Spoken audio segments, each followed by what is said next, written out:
কৃষি উৎপাদন বৃদ্ধি, কৃষিপণ্য বহুমুখীকরণ এবং জলবায়ু পরিবর্তনের প্রভাব মোকাবেলায় ক্লাইমেট স্মার্ট কৃষি কার্যক্রম বাস্তবায়ন সহ একাধিক পরিকল্পনার কথা জানিয়েছেন প্রধানমন্ত্রী তারেক রহমান।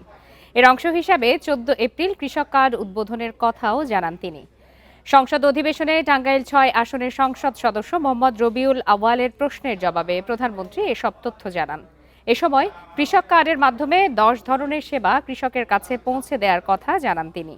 এ সময় হামে মারা যাওয়া শিশুদের জন্য সংসদে দুঃখ প্রকাশের পাশাপাশি 2 কোটি শিশুকে টিকা দেওয়ার কথা জানান প্রধানমন্ত্রী। এছাড়াও এলজিআরডি মন্ত্রণালয়ের অধীনে থাকা 200 বহুতল ভবন স্বাস্থ্য মন্ত্রণালয়ে হস্তান্তরের কথা জানান তিনি। বাংলাদেশ পরমাণু কৃষি গবেষণা অবশ্যই কৃষির ভূমিকা অত্যন্ত গুরুত্বপূর্ণ।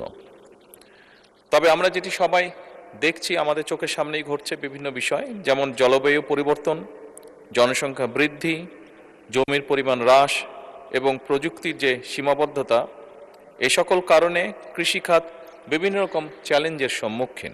14 এপ্রিল কৃষক কার্ড আমরা যেটি প্রতিশ্রুতি দিয়েছিলাম নির্বাচনের পূর্বে, সেটির কাজ আমরা শুরু করেছি। কৃষক কার্ড আমরা বিতরণ করেছি।